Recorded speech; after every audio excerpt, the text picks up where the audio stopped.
ബ്രഹ്മപുരം മാലിന്യ സംസ്കരണ പ്ലാന്റിലെ തീ വൈകിട്ടോടെ പൂർണ്ണമായും അണയ്ക്കാൻ സാധിക്കുമെന്നാണ് പ്രതീക്ഷയെന്ന് വ്യവസായ വകുപ്പ് മന്ത്രി പി രാജീവ്. ഇത്തരം സാഹചര്യങ്ങൾ നേരിടാൻ കോർപ്പറേഷന്റെ നേതൃത്വത്തിൽ കോർഡിനേഷൻ കമ്മിറ്റി രൂപീകരിക്കുമെന്നും അദ്ദേഹം പറഞ്ഞു. അതേസമയം ആർക്കെങ്കിലും ആരോഗ്യ പ്രശ്നങ്ങൾ ഉണ്ടായാൽ ചികിത്സിക്കാനുള്ള എല്ലാ നടപടികളും സ്വീകരിച്ചിട്ടുണ്ടെന്ന് ആരോഗ്യമന്ത്രി വീണ ജോർജ് അറിയിച്ചു.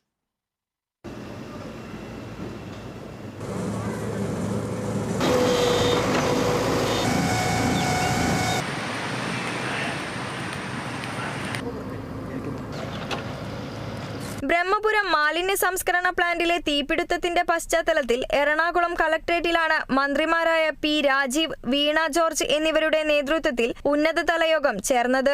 നഗരത്തിലെ മാലിന്യമാണ് ഇപ്പോഴത്തെ പ്രധാന പ്രശ്നങ്ങളിലൊന്ന്. മാലിന്യ നീക്കം പുനരാരംഭിക്കാൻ കളക്ടറുടെ നേതൃത്വത്തിൽ പ്രത്യേക സംവിധാനം ഏർപ്പെടുത്തുമെന്നും മന്ത്രി പി രാജീവ് വ്യക്തമാക്കി. ജനങ്ങൾ പുറത്തിറങ്ങരുതെന്ന് നിർദ്ദേശിച്ചിരുന്നെങ്കിലും ഇപ്പോൾ അങ്ങനെയൊരു സാഹചര്യമില്ല.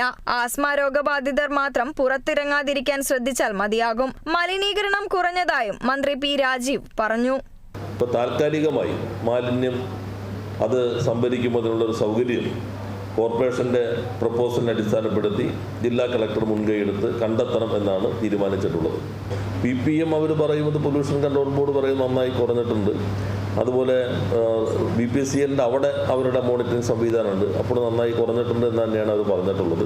അതേസമയം ബ്രഹ്മപുരത്തു നിന്നുള്ള പുക ശ്വസിച്ച് കാര്യമായ ആരോഗ്യ പ്രശ്നങ്ങൾ ഇതുവരെ റിപ്പോർട്ട് ചെയ്തിട്ടില്ലെന്നും ആശങ്ക വേണ്ടെന്നും ആരോഗ്യമന്ത്രി വീണ ജോർജ് പറഞ്ഞു.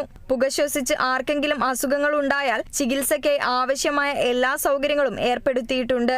ആശുപത്രികളിൽ ഓക്സിജൻ സൗകര്യമുള്ള കിടക്കകളും സജ്ജമാക്കി. ബ്രഹ്മപുരത്തിന് തൊട്ടടുത്തുള്ള വടവുകോട് പ്രാഥമികാരോഗ്യ കേന്ദ്രത്തിൽ അടുത്ത ഒരാഴ്ച മുഴുവൻ സമയ ഡോക്ടറുടെ സേവനം ലഭ്യമാകും. എല്ലാവരും മാസ്ക് ധരിക്കണം. N95 മാസ്ക് ധരിക്കുന്നതാണ് നല്ലത്. 24 മണിക്കൂറും പ്രവർത്തിക്കുന്ന 2 കൺട്രോൾ റൂമുകൾ തുറന്നിട്ടുണ്ടെന്നും മന്ത്രി വീണ ജോർജ് വ്യക്തമാക്കി. പ്രത്യേകമായി ഇതുമായി ബന്ധപ്പെട്ട കേസുകൾ അങ്ങനെ റിപ്പോർട്ട് ചെയ്യപ്പെട്ടിട്ടില്ല എന്നുള്ളതാണ് വ്യക്തമായിട്ടുള്ളത്. അതുകൊണ്ട് ആശങ്കപ്പെടേണ്ട സാഹചര്യമില്ല. പക്ഷേ കൃത്യമായ മുൻകരുതലുകൾ എല്ലാവരും തന്നെ സ്വീകരിക്കേണ്ടതായിട്ടുണ്ട്. കളമശ്ശേരി മെഡിക്കൽ കോളേജിൽ കാഷ്വാലിറ്റി, ഒരു സ്മോക്ക് കാഷ്വാലിറ്റി വർദ്ധിച്ചിട്ടുണ്ട്. ഇന്നലെ വൈകുന്നേരത്തോടുകൂടി 2 ഓക്സിജൻ പാർലറുകൾ ബ്രഹ്മപുരത്ത് സെറ്റ് ചെയ്തു. Kerala vision news, Kochi.